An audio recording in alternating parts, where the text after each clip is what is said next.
you like to be part of the cool scene? Would you like to hang out with the in crowd? Impress friends with your knowledge of all the new groovy bands and solo artists? Well, you've tuned your dial to the right frequency. This is the BBC.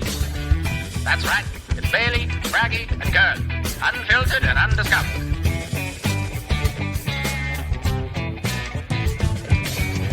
Over to you, Curly. And welcome to episode 33 of the Unfiltered and Undiscovered podcast with the BBC. Tonight we've got another brilliant show.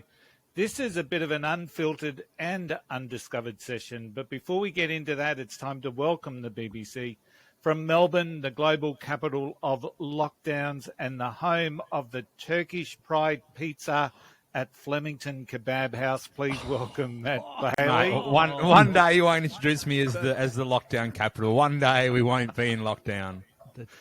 And from Adelaide, where the Redlegs get another chance to go run around this weekend, and where the Afghan Charcoal Kebab House have shockingly good kebabs, according to TripAdvisor. Please welcome Dave Bragg. Hey, so that's a kebab night, Curly. Why not? I just thought, let's see who's got the best kebabs out there. But it was interesting because Flemington Kebab House is more known for the Turkish Pride pizza. Love it. So I'm not quite sure. Love a dirty kebab. Gentlemen, we've got another big show ahead of us. And to get the show rolling, I'm going to handball, because that's the spirit of the Redlegs. I'm going to handball it over to Bailey. Maddie, it's all yours. Oh, mine. I want to introduce a guest, but before we do, I want to give him a bit of a, I don't know, what's the word? A build-up. So back in 2017, I moved to Canberra, and a lot of people said, Matt, what happens if it doesn't work out? Well, it did, because I met this bloke here, Mark Braham. Welcome to the show, buddy. Thanks, Matt. Thanks, guys. Appreciate it. You are welcome. So tonight we're going to, you're our first producer, Mark. Is that right? It is. So, okay, well, look, happy to be here. I've got to say, I'm excited. Good to have you here. I can't see you, but... I can't see him either. Really? Yeah, man, your video's gone. Is that right? Yeah, but we can still hear you. I can see me. That's all right then. Hopefully, you might come back halfway through. And the people on live stream can see him as well. Excellent. Excellent. So, I'll just imagine you, Mark. Just imagine. Yeah. Imagine. Yeah, don't let that get away with you. So it's good to have you on, Mark. We're going to talk through some of the stuff you've produced and dive right in. I'm excited. We're all excited. Tave's excited. Curly's excited. Tave, you wanted to ask Mark something. Well, I thought the best question to start with would be actually, Mark, what is your job description? Because for other people watching that aren't into the music scene, they might know, what the hell does a music producer do? Because I know it's so many things. So if you could give us a rundown of what your job is. Yeah, look, it's often one that gets people a bit, confused about what does a music producer do, and it goes back for quite a few years, obviously decades, in fact. So, look, for me, being a musician myself, I started producing myself, I suppose I could say. I got into this whole thing because I could write songs. Well, I thought I could write songs, and originally I just had something to say, musically speaking. And so that kind of progressed into a thought around, how do I provide other people with the ability to listen to this? And that got into recording and all the rest of it. Producing came about because of that evolution from mixing. And producing really is looking at the structure of a song, and it includes also the artist, by the way. So it's not just the structure of the song. It's not just the components or, where do you put a verse? Where do you put a chorus? It's also about what instruments might work. And I would describe it as, creatively speaking, I'd describe it as something that is the ability to look at a song and start adding those elements into it that really brings it to life. And when you combine that with the mixing side of things, it's a hell of a lot of fun. And in fact, it's like playing another musical instrument. And a lot of people think about, mixing and producing and that sort of stuff, studio work. And they'll look at, do you know what all those buttons do? Well, the fact is that each of those buttons is just one row repeated. So if you know what one channel does, you know what they all do. So a producer is really looking at all of those elements. How do we make the best representation of this song possible? How do we get this artist into a situation where they sound, look, feel, all the rest of it from a song point of view? It's getting all of those pieces together. It's such a great experience. You get to experiment a fair bit. So that's really what I describe it as. So you're like a conductor, Mark, really? Yeah, you could say that. Absolutely. And even prior to that, if I was a conductor, I'd probably be a bad one, because I'd be saying, no, you guys stop and you guys kick off, because I really like what I was hearing there. And probably not a good thing to do live. Mark, you're the first producer I've actually worked with, and it's funny because I didn't know what a producer did either. Previously when recording, I'd just go in there and record how the song was live, but there was none of, okay, let's do this and let's see if this works. And obviously working with you, a lot of the times you do what doesn't work first to get that out of the way. Absolutely. Yeah, it is. There's a lot of experimentation.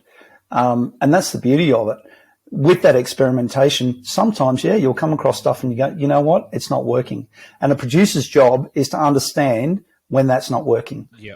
And if you're starting to head down a path where it's not feeling right, it's not really adding any sort of value to the song, that's when you start to stop. And Matt, you and I, we work through this. But on the flip side of that, of course, is when you do come across something that's just pure gold. Yep. And, the high fives are there, the smiles are there. Did you hear that? It is, it's just, it's an elation, it's such a good feeling. Those moments, those light bulb moments where you're like absolutely. You've done it to me all the time. You're like, Matt, what the fuck did you just do? I'm like, I don't know, but I'll try and do it again for you. Yeah. I think a lot of times, and what I love about you as a producer is, I think probably a lot of producers do this, and Tave, you might have come, across this situation where Mark, I've come up with an idea. Mark knows it's not going to work, but he's let me come to that conclusion on my own. Yeah, that's a great attribute to have for a producer. Yeah, there's another main thing, I guess, that you do, Mark, is have to work with the artist. And it's like, everyone's got different personality, and everyone's got different things they want from the recording. So you've got to, It is a really interesting position to be in, because, to be perfectly honest, you're a bit of a psychologist. Yeah. No disrespect to psychologists, but you got to understand the artist and what they're trying to achieve, right? There's a balancing act there, and so you have a bit of psychology, encouragement, understanding how to traverse a thought from an artist that says, I really want to do this, I'm in a band as well, so and that's a really interesting experience too. Similar sort of thing. So you have to work with the artist and say, hey, listen, great take, let's do it again, but put a bit of an inflection on this part, or let's do this, or let's do that. And again, making sure that all of those it's about the artist delivering the song, of course, but being able to direct and being able to provide, in some cases, gentle advice. In some cases, no, that's not working. Let's try again. It's fun though. I love it. It's great fun. And you do. You got to work with that artist. Mark, do you ever get an artist that's just not seeing it? That's just not seeing what it is I know. You can't put me in this position. I know the answer. I'll see you in half an hour, guys. Mark, take it away. No, it's a good question. It's a really good question. So the other thing, I guess, is when you've got, different clients, it's a really, really interesting, landscape. Everyone's different. Everyone's got their own ideas. I've had clients which are supremely talented, but they're incredibly demanding. Every little tiny nuance must be adhered to. It's got to be right. It just cannot be wrong under any circumstances. And so you've got to work with that. Other artists, I've had, artists come in and they want to just be free, and it's, we'll just jam. And so I've got to try and rein that in a little bit and go, guys, This is, if you want to jam, that's okay. We can do a scratch track, right? That's just a draft. But we got to get serious about getting these parts right if you want the song to sound, like you want it to sound. So working with different people, there are so many different elements to it that got nothing to do with music. I should get a degree in psychology and whatever else.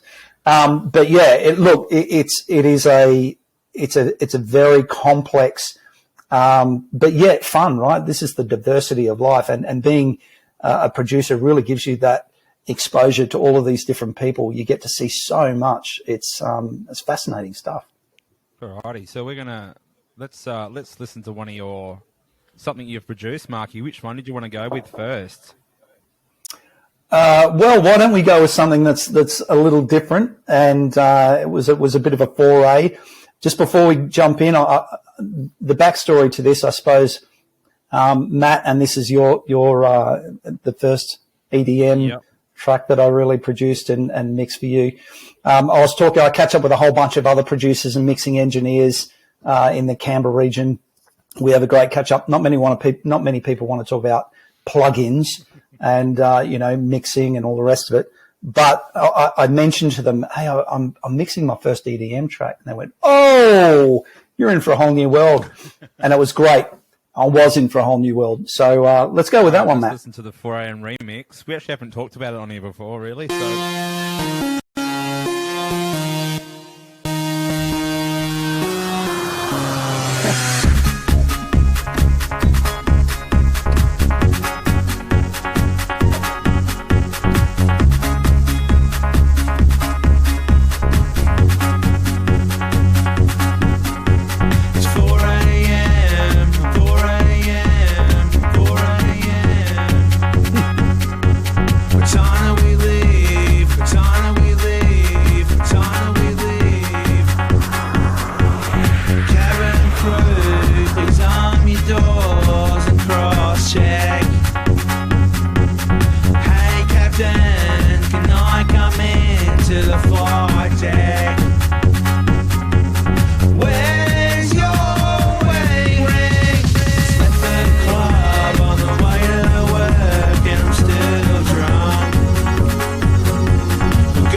Oh, mate, it's been a little while. I've forgotten. I could just imagine that discussion with Matt saying, "Let's do an electronic dance mix." Oh, my God. Yeah, it was an ongoing discussion. And the one thing we found challenging about that was obviously Mark being in Canberra, me in Melbourne, him having his studio, him having studio monitors, and he'll know exactly what I'm talking about. When he would send it to me, I would hear it different. I was hearing shit that he couldn't because I was listening to it on these headphones, on my AirPods, on my phone, in the car. And Mark's like, I can't hear it. I'm like, well, I can. So that was the big challenge. We got there in the end. I was ready to book, Ian, those throat specialists, what's going on with my ears, what's happening, I can't hear it. So, all about the mixing and, different speakers. What I keep telling people is, there's often a bit of a misconception about this sort of stuff.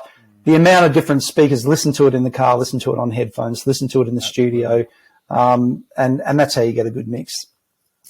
But yeah, that was it was a challenge. That's for sure. What other challenges did you face doing like an EDM for the first time, and how did you go into it?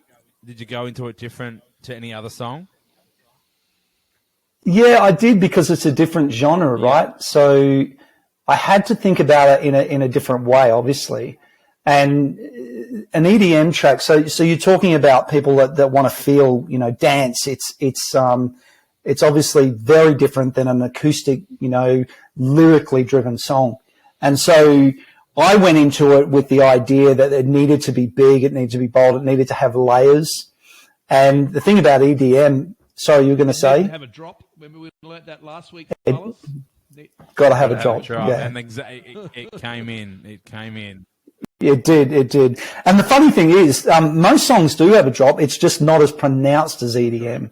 And so EDM's kind of like this, if you took a normal song structure for either a rock or a pop song, and you just got to amplify the hell out of it, right? More bass, big drop, the whole lot. And so I just built those layers up. It took a little while. Repetitiveness is a big thing in EDM, I've discovered. And Matt, I've talked to my son. He does a lot of this sort of stuff. He's into mixing this sort of music and he loves it. And I played him a couple of iterations as I was mixing the song and working through it and progressing it. And he was like, yeah, Dad, it's good. So it was definitely a different approach. And, but I really enjoyed it. I have done something previous to that, which was, it was actually a little experiment that I wanted to kind of prove to my son that I could do something like he could. And, it was really weird. I had all of these, sound effects like tape stopping and starting and all this other sort of stuff, but it was fun. It was only very short. Matt's the first that I did that was, like fully produced song. So it was a journey. Yeah, I bet. We got there. Question. This is going to be really hard to answer, but when someone brings you a song, is there anything you look for in a good song? Like any basic elements that you would look for in a good song? I know that's going to be almost impossible to answer because... Look, there's a whole bunch, but honestly, it's not that hard to answer. Melody. 100%. So when I don't know what it is, but for me, I've always had the ability to hear something. A quick story. My old man there's no one in my family that's musical, by the way, other than my kids. So when I grew up, my old man loved listening to music. He had an eye for talent and an ear for talent. He was incredible. I remember one day he was yelling out to me from the other end of the room and he said, Mark, come here. I must have been about, 14, 15, whatever it was. And I run in and he's looking at the TV and he said, you see that? He said, that's talent. And I went, right. It was Fats Domino playing the piano. And I went, okay, fair enough. So, when I heard that sort of thing, when I experienced what, he was listening to, I think that set me up and it set me up well. He was able to somehow decipher what was good against what wasn't. And so I've taken that with me and I think I've got the same ability. When I hear a song, someone comes to me, plays it on a guitar, I get an instantaneous feeling or I don't. Yeah. Or I get snippets of it. and I go, oh, that was brilliant. Love the chorus, was great. Maybe we should work a little bit on the chorus. So the one-word answer is absolutely melody, without a doubt. Having said that, there's all the other elements. Yeah. You know, what are you going to layer on top of it? What's the guitar going to do? How do you want to deliver the melody? Are there little inflections that we can put in? Do you sing one note different at the end of a chorus the second time round? That kind of thing. But that's primarily the first thing that hits and me. Do you ever see a song like you know how sometimes guys will write songs and sometimes some songs they'll struggle with for months and months and try and get them, you know, work them out, and it'll be a struggle. Other times songs just come all at once. Do you ever see it like someone comes and plays you a song or part of a song and you can see it already in your head? Oh, I can see Absolutely. it. Yeah, absolutely. And it's bizarre because, I mean, that's how I write songs. Most of the songs I've written, they take me no more than probably 20 minutes. Yeah. Well, the good ones anyway. Yeah. But then the other element to that, though, is that that's okay to get that basic structure, and you first know, that first hit, like you just described, you get a feeling straight away and go, yeah, that's a good one. That's a cracker. Yeah. But then you work through it and you go, you know what, the structure's not quite right. It needs another verse. It needs another chorus. But that absolutely happens. No question. In fact, we're kind of working through that process now with my band. We used to be a band many years ago, and we've just reformed only to do recording. We don't do any gigs, not that you can anyway at the moment, but we don't do any gigs or anything like that. And we're not really interested in doing that. We want to deliver a song that means something that people can interpret and it means something to them. And so at the moment we're working through that, right? What is the process that works for four dudes that get together and go, that sounds like a really good song. However, someone's got an idea. Can we change this? Does it work? Doesn't it? So it's a bit of a challenge, but for my songs personally, I think collaboration is an underrated thing. I think I can write a reasonably good song, but having somebody else to hear it, somebody else that's musical, somebody else to come in and provide an objective view, priceless. You need that, and that's the one thing you've taught me, Mark. Like what you've done to the songs I brought to you on this EP, like you when it's just you see, it's just tunnel vision, and it's either your way or not at all. But to have, and that's the thing that you've obviously got to build trust, and obviously we've got the trust. Like I listen to you when I know something's not working or what might work, or even if I can't see it at the time, I trust you and do it over and over, and then I can see it. That's good, mate. Yeah, it is good. Good boy, man. Yeah. Well done. Look, it's a bit like cooking, you know. I mean, you'd be an incredible chef, but there is a difference between you tasting the meal or the process and going, that's really good to me. As soon as you give it to someone else, and you see this on cooking shows, right? More salt. Yeah. Oh, I hadn't thought of that. Actually, yeah, you're right. More salt. So it's a little bit like that. Yeah. Speaking of the band, let's listen to the band's song, which is called "Gotta Go" by Mark's band, Urban Addicts. All Yeah. right. Cool. Here we go. Let's give it a crack.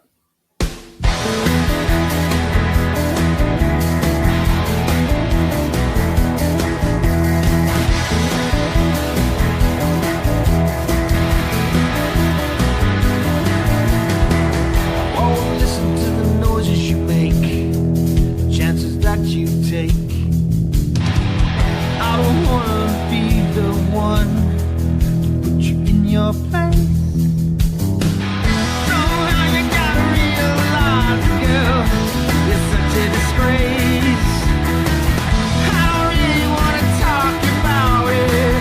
I know you want your space. Yeah, watch me turn slowly, walk away. No more stupid games.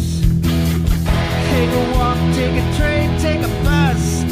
Nothing left to say. You left me with a big old mess. There's trouble in the works. Trade your tears for a rainy day. What's the use in crying anyway? Somehow things have gotten strange.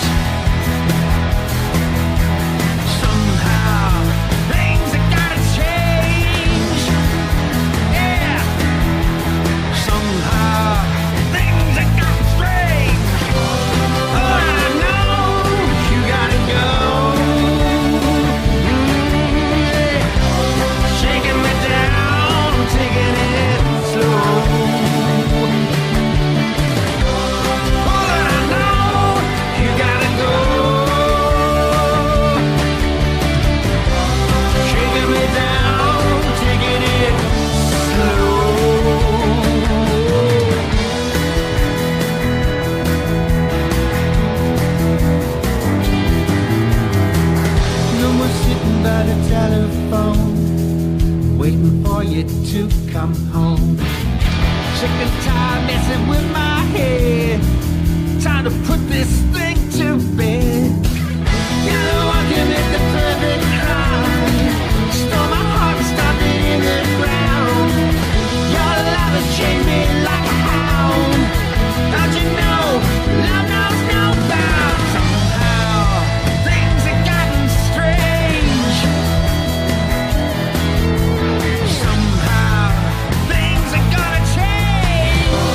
Oh, I don't know, you gotta go. Shaking me down, taking it slow. Oh, I don't know, you gotta go. Yeah. Shaking me down, taking it slow. So slow.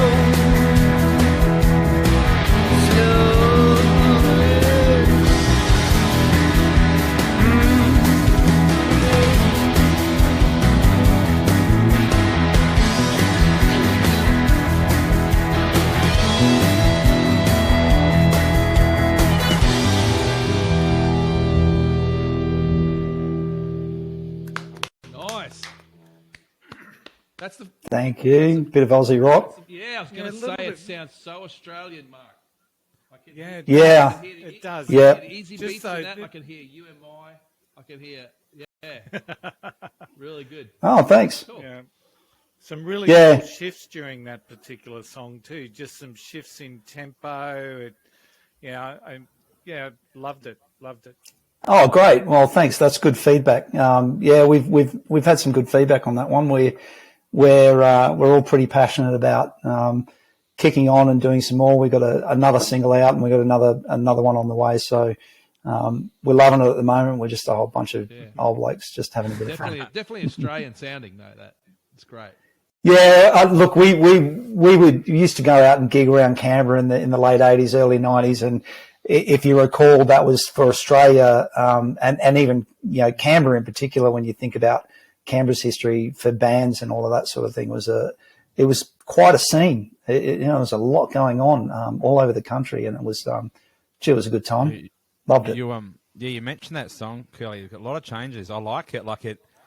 Just I don't know, the verse is like the bass, and then the chorus it just brings it up, and then it drops back down. And obviously, we've spoken about that's what songs. I don't know. The chorus there's a really nice feel there. I don't know what it is. It just reminds me of the beach. Well, mate. And why not? Why not? And why? Yeah, Suffering from lockdown. yeah. I went to the beach today. I think so. It was I think so. interesting that Tave was able to pick up UMI and the influences, because I was listening to it this afternoon, and it's one of those songs that is you can sense there's something in there, but I was trying to really think of who is this? Where is this coming from? That sense of familiarity around that Well, song. I really heard the easy bits. I think the Yeah. Oh. Is that Oh, you yeah. singing, Mark? No, it's I'm not singing on that. We've got a lead singer, Nick Gain, and he's Definitely got a Stevie Wright sound to him. yeah, okay, yeah, wow, I mean, that's actually, interesting. I mean, that's I guess they're the essence of Aussie rock. That's kind Yeah. of the birth Yeah. of it, really. I'm a big fan. I was going to say, Mark, tell the listeners and what your job on that song was. Obviously, lead guitar. Yeah. So the way that came together was our drummer Simon came to me and said, "Listen, I've got this idea," and he had the basic concept, the foundation of the song, right? So he had some guitar parts and whatever. I played some lead. I think I wrote the verses. I'm going to get myself into trouble here.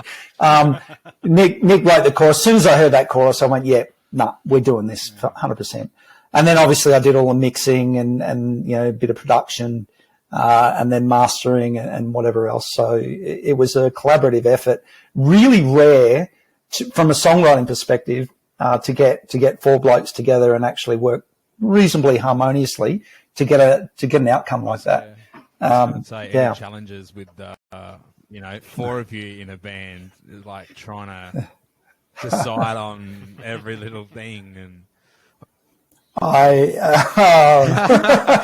Mate, look, yes.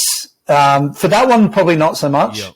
For the next single that we did, just a little bit more, but probably the same. This next one, I came to the table with a fully written song.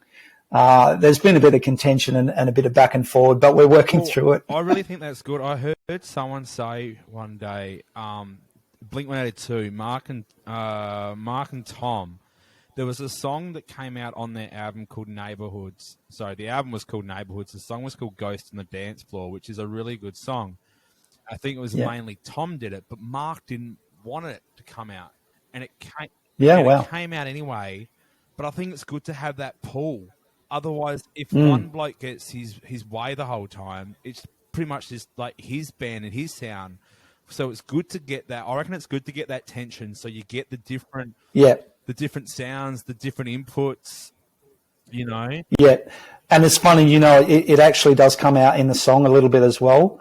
So you can feel a little bit of that tension in there, I think. And the other thing is too that it helps me when I'm working with my clients, right? So being able to negotiate some of these points, and trust me when I say there have been some fairly, stern sort of points of view. We have to do this, or that really doesn't work here. And being able to negotiate that is a real skill, and it really helps me with clients from a production point of view. And like you said before, you've got to have that second ear as well. Yeah. Well, that's the other thing. I've got to mix the bloody thing, right? Yeah.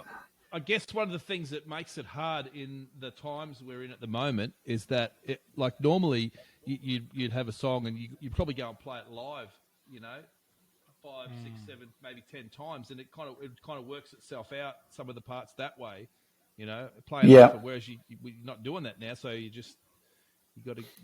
Interesting that you said that, because I actually insisted, and I set up my studio's in my garage, and it's cordoned off in its own right, and the bigger part of the garage we literally set up, cleaned it out. We spent a whole weekend, just tip run after tip run, and I said to the guys, look, let's set up and jam these songs out. So we've got an idea of the structure, and we can work through these ideas and all of that sort of stuff. And we didn't do that for the first two, and interestingly, that was where we came into some a little bit of argy-bargy, but no, we're working through it. It's all good.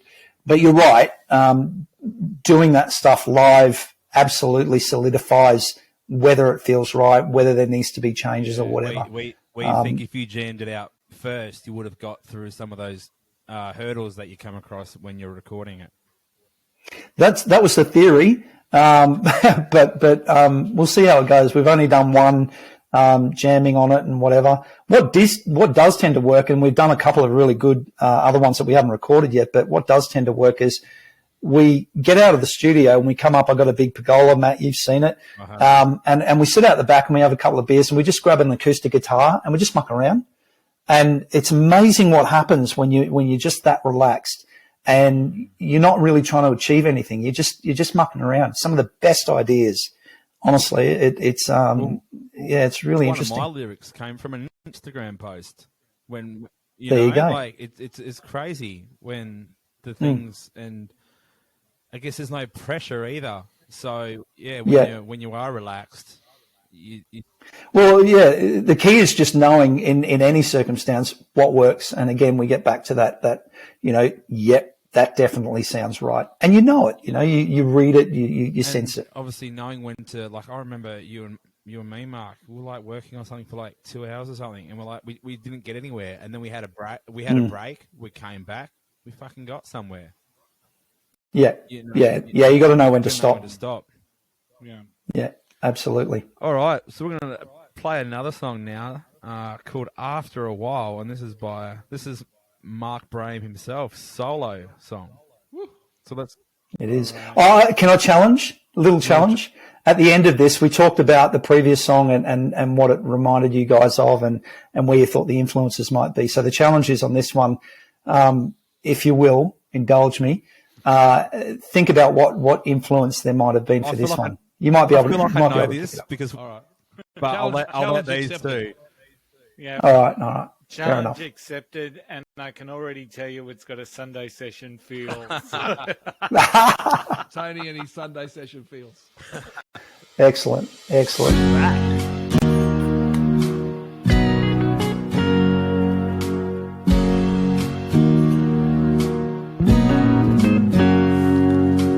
Life can be so beautiful if you just know where to look. And pain can be a teacher that you'll never find in books. A road that's going nowhere can lead to a surprise. And darkness may be near you, but it just can't stop the light.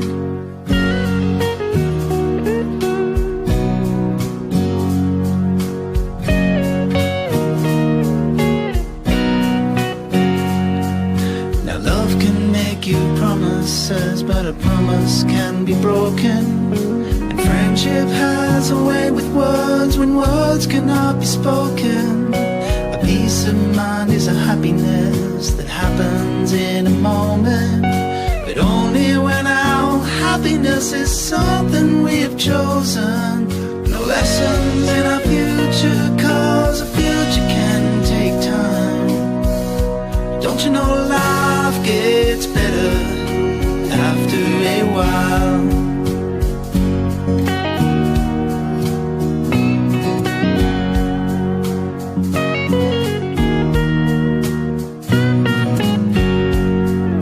Change won't give you everything, but without it there is sadness. Believing in a better world can lead you into madness.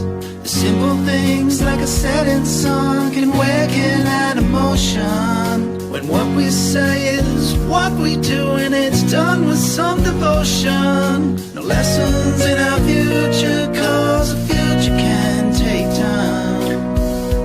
Don't you know life gets better after a while?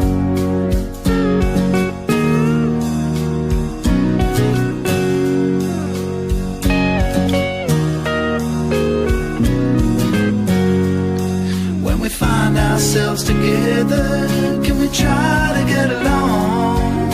A reminder to each other from the minute that we're born. A message in our nature that we can do alright. Life gets better after a while.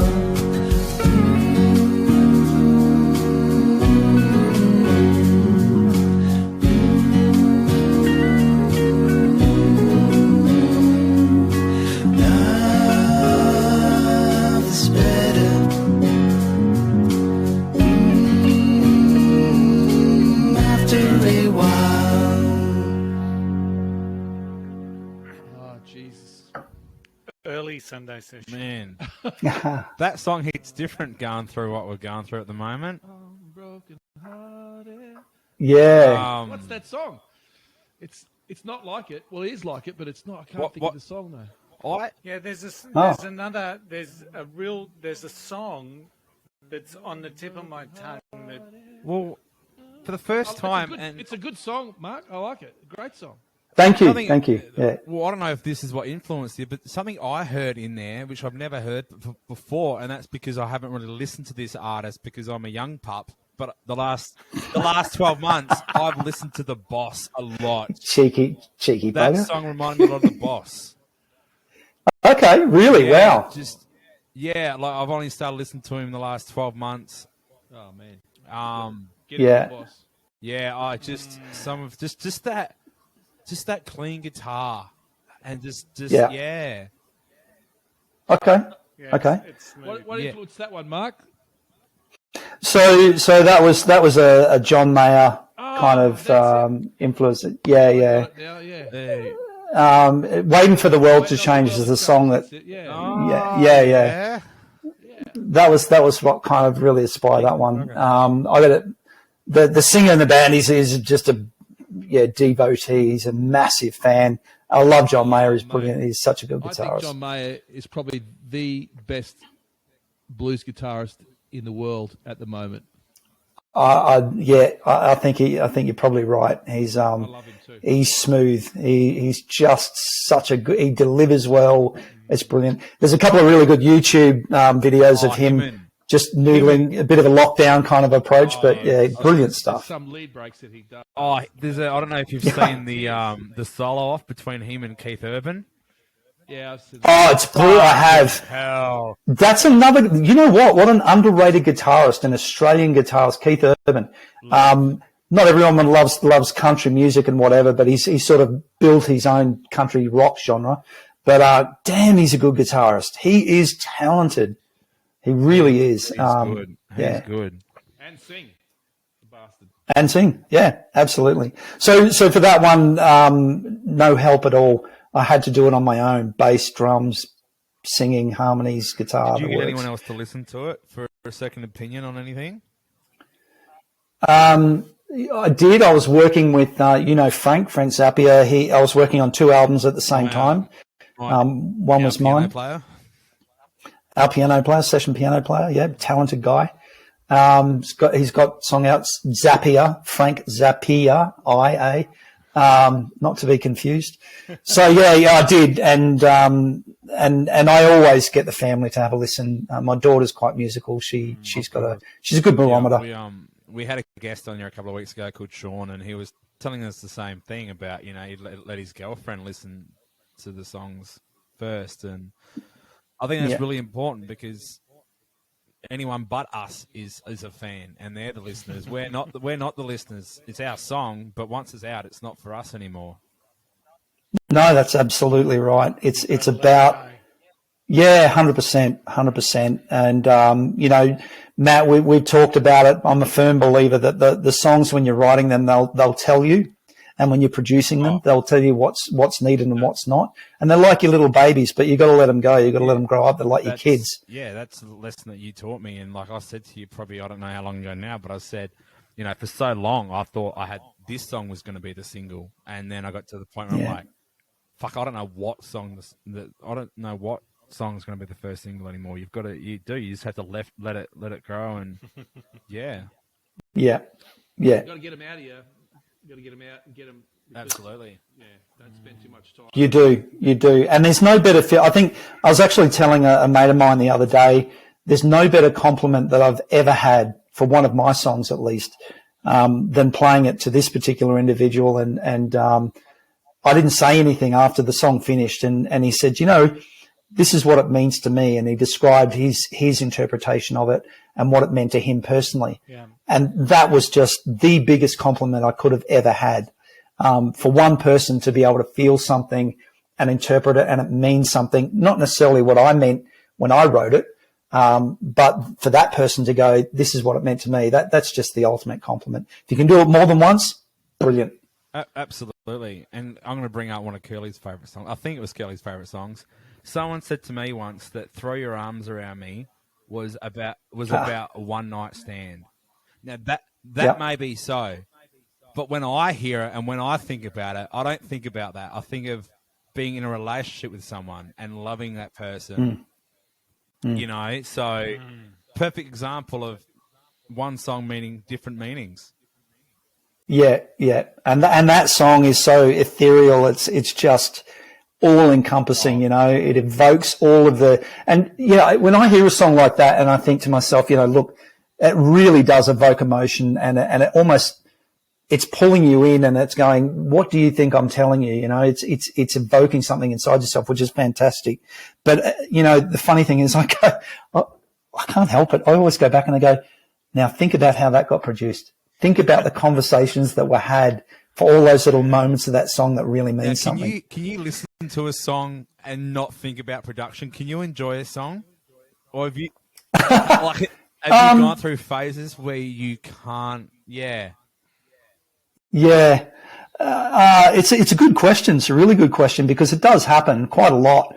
And it's funny. It's sort of a bit of a roller coaster, that one. I'll listen to a song sometimes and I've just tuned into it and I'm feeling it and it's great. And then about halfway through I go, oh, that's interesting. what do they do with the lead? Oh, I can hear some reverb. Oh, I bet there's some delay there. Oh, compression was really good. So, and then I'll drift out again and enjoy the song. But yeah, it varies. It varies. It's hard not to be honest. Yeah. But yeah, there's times. Sometimes I'll just put on some sort of, I don't know, easy listening. I like listening to those real chill beats, that lounge stuff. I get outside on a Sunday, have a beer, and just no words, nothing to interpret. I quite enjoy jazz music. Yeah, same thing. Chilling. Oh my God. Yeah. So that must be a hard thing to not hear a song and then not think about production. Are you gentlemen familiar with Mark Ronson? Yes. Yeah, he did Uptown Funk with Bruno Mars. He's worked with Lady Gaga, Rehab, Amy Winehouse. And I listened to a podcast with him today or yesterday, and he said he can't listen to music when having sex because all he's thinking about is the production. And he's thinking about that snare and that bass line. He's thinking of, he'd be too distracted. Does that include Barry White? Well, he brought that up. He's like, no. He can't listen to that. So I thought that was a very interesting thing. It's like probably movie directors not being able to enjoy a movie because they know how that's done. And that's why I asked you the question about the production. Yeah. It is a bit of a challenge. It depends on the circumstance as well. You know, if I've got music, favorite music blaring in the background and my family and friends are around, we're having a big barbecue or whatever. There's people getting really jealous right now. I'm getting jealous too. We'll get there again. But yeah, look, it's easy to relax to that sort of thing. But if you're just kind of, a couple of you all by yourself, it's tough. Yeah. And it's not just producers that like production value. The last time we were in Adelaide and Tave and I were having a couple of beers and I was sharing some of the stuff that, from 1986 and onward. 86? And yes! From 1986 and every episode. And onward to night. I'm with you, Curly. And hang on, Curly. From 1986 and onward to 1988. That's it. Yeah. You blokes in the 80s. But quite often the first thing that would come out of Tave's mouth was, the production values on this is much higher than the others. And so it's not just producers. This is why, now Kelly, why I want to bury that EP you've got of mine. That's why I want to never fucking see the light of day again. I wonder if I could upload it to Spotify. No. You can make 20 cents. Now, gentlemen, we are at 48 minutes. So once again, just fantastic discussion. Matty, I'll leave it to you to round off the conversation. Round it off. All right. Mark, pleasure to have you on talking production. Hope you enjoyed yourself. It's good because I did. Because a lot of guests we have on here, they're like, I don't get a chance to talk in a situation like this. So it's good to bring you on and talk. Any final words, Tave? I was just thinking before when we were talking about how we have different feelings for different songs, each of us, and I was thinking what it is, and we talked about what Mark actually does and what we do as musicians. And I think if you strip it all back, what we actually do is we make vibrations in the air, and those vibrations, it's going to get deep, Tony. Those vibrations come in contact with other humans and make them feel something. It's like a really special thing that we do. Yeah. Absolutely. It's energy vibrating through the air. It's incredible. And it comes out in my air guitar. Is that the way it works? It comes out in your Sunday session. Sunday. Yeah. It can. Mark, it's been an absolute pleasure having you. And thanks, guys. So just to do the wrap up now, thanks everyone for tuning in. We have had some people on YouTube live stream again, so thank you all. If you like this, please share it around. We love putting this together. I think it's a real opportunity. I learn something every single week, and it's a lot of fun. We kick the weekend off early as well, so that's always nice. All of the songs tonight have been added to the Unfiltered and Undiscovered playlist on Spotify, so check them out. We'll also have the individual songs linked in the show notes. To those that joined us, of course, on live stream, thank you. Don't forget, check us out on YouTube, subscribe, share. For a list of upcoming episodes, we've got them on our website, the Unfiltered. Geez, we sound professional. Don't worry. Unfiltered and undiscovered.com.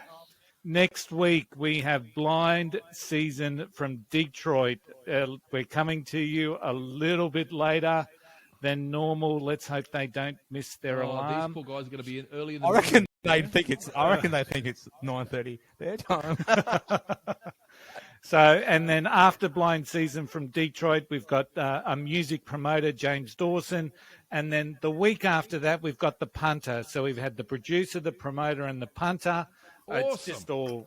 And The three-piece. yeah, Stewie's also a drummer, so I don't know if if that's classed as a muso. I'm not sure the pecking order. But once again, thanks to our guest, Mark. And finally, it's good night from the BBC. Good night. And where can people find you, Mark, if they want to hire you as their producer? It's just freestoneproductions.com.au. You'll catch me there, guys. Thank you so much for having me on. I had a blast. It was great fun, and you are professional. It was good. It was awesome. See you all. See you guys. Yeah. All right, thanks, guys. See ya.